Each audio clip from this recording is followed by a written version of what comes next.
Hello everybody, welcome. This is Jamieson here today. I want to chat with you today about what I call the 11 pillars of riches. This is an overall system that all of us need to get in place to be able to truly have a bomb-proof, bulletproof income and asset plan for the rest of our days.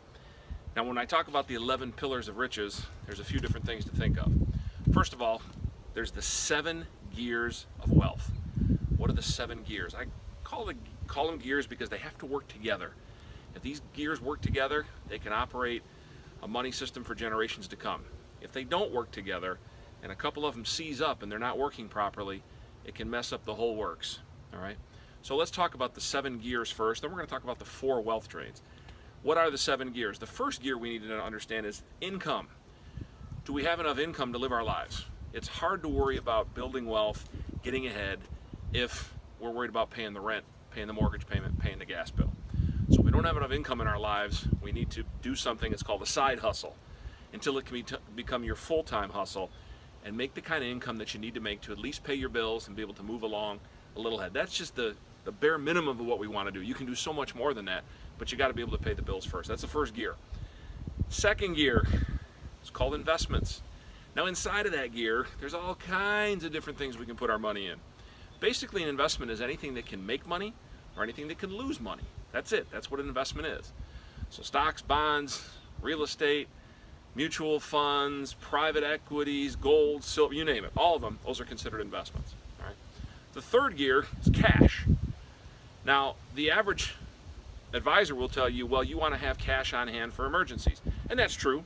But we also want to have some cash on hand to take advantage of opportunities. That's the business person, the entrepreneur talking is, hey, what if something really comes across my desk that's just fantastic? A way to invest in a business, take advantage of a really low price on a company, buy a dirt cheap piece of real estate, but you need some cash to do it. We need to have some money set aside, and we need to have it in a proper vehicle. And you know, if you watched anything else of ours, that proper vehicle for a lot of that money is called investment grade life insurance. Not normal life insurance, not indexed universal life insurance, not a traditional whole life policy. Investment grade whole life. You can watch other videos on it. Okay. Next gear, guaranteed income. Now, depending on your age, that's not as important to you right now as it might be in the future. If you're out there hustling and making money and running a business or have a job, making income, the guaranteed income is a little bit different. Guaranteed income is different from the first gear of, well, what happens when I want to call that, I want to retire from my job. I want to sell my business or do both. I want to basically start winding down. I don't want to spend as many hours, but yet I don't want to sacrifice income. Well, we need to have some guaranteed income sources so we can do that. And most people don't give any, they talk a lot about investments, but they give very little credence to guaranteed income. Think about this. That's the money that before you get out of bed the first of every month, you know is going to be there without fail. We all need to have some of that. All right. Next gear is long-term care. LTC for short, long-term care. That's the only gear that can gobble up all the other gears. If we don't have a plan in place for it, it can create havoc in our lives, especially in later years. Guess what? You don't need to buy a long-term care insurance policy per se. There's what's called asset-based long-term care. We have other videos on that. Look into it. The next gear is debt. What do you want to do with personal debt? Do you want to get rid of it? Okay, all debt is different. If it's personal debt, we want to retire it as quickly as we possibly can. If it's business debt and it's creating income for us because someone else is making the payments, that may be a debt we want to expand our wealth. Totally up to the kind of investor you are, to how aggressive you are. But basically, if you want to have a successful retirement at some point in the future, you want to retire all personal debt. Last but not least, the last gear, legacy. What do you want to leave behind? What's your mark going to be? Yes, you want to leave behind some money. In my own situation, yes, I want to leave behind money, but I want to leave behind education. I want to leave behind the ability for my children and other people to get educated. I want to make, my mission is to have 1 million families participate in the Wealth Without Stock system. And long after I'm gone, that's going to pay for educations, it's going to launch businesses, it's going to set future generations up. That's part of the legacy that I want to have. I don't know what your legacy is, you have to decide. So those are the 7 gears. Now you have to match the 7 gears with the 4 wealth drains. First wealth drain is income taxes. The biggest expense most people will ever have are income taxes, and most people have no idea how they work. They don't understand how the system works. Up to you to understand the system. It's not up to your CPA. Just had a little fallout with a CPA. They were telling me I couldn't deduct something. I knew I could deduct it. They were trying to push me off, say, no, I can't, no, I can't. I made them do some more research, and guess what? I can deduct it. That one little conversation, because I was confident enough to talk about it and make sure to get my point across, saved me $5,000. That's $5,000 in my pocket that's not with Uncle Sam. So we need to understand, we need to have a tax plan, how to reduce income taxes. We help you do that.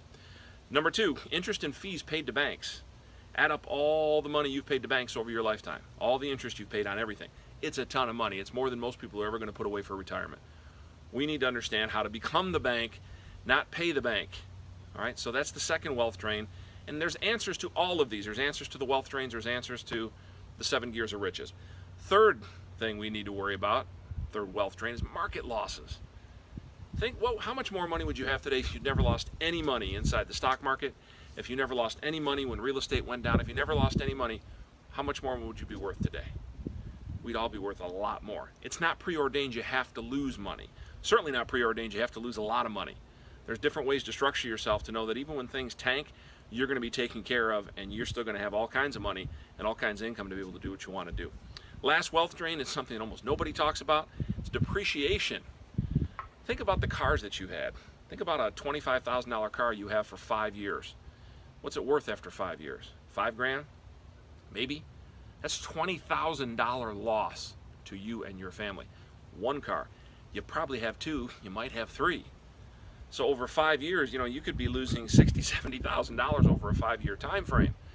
Map that out over a lifetime. The average American will lose more money on cars than they're ever able to put away for retirement. The figures aren't even close. There's solutions that you don't have to participate in that.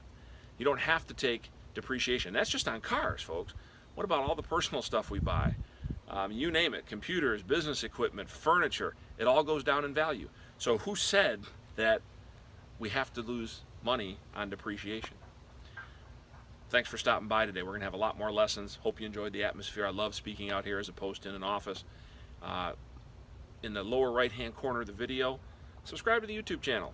We're going to keep posting more things. Log on. We've shot a lot of videos already. We're going to shoot hundreds and hundreds of more, and we're excited to have you in our YouTube family today. Thanks for stopping by. Again, this is John Jamieson, author of the #1 bestseller, Wealth Without Stocks or Mutual Funds. Pick up your copy today. We talk about a lot of the stuff in the book. In fact, we talk about all the stuff in that book. Thanks so much. We'll see you soon.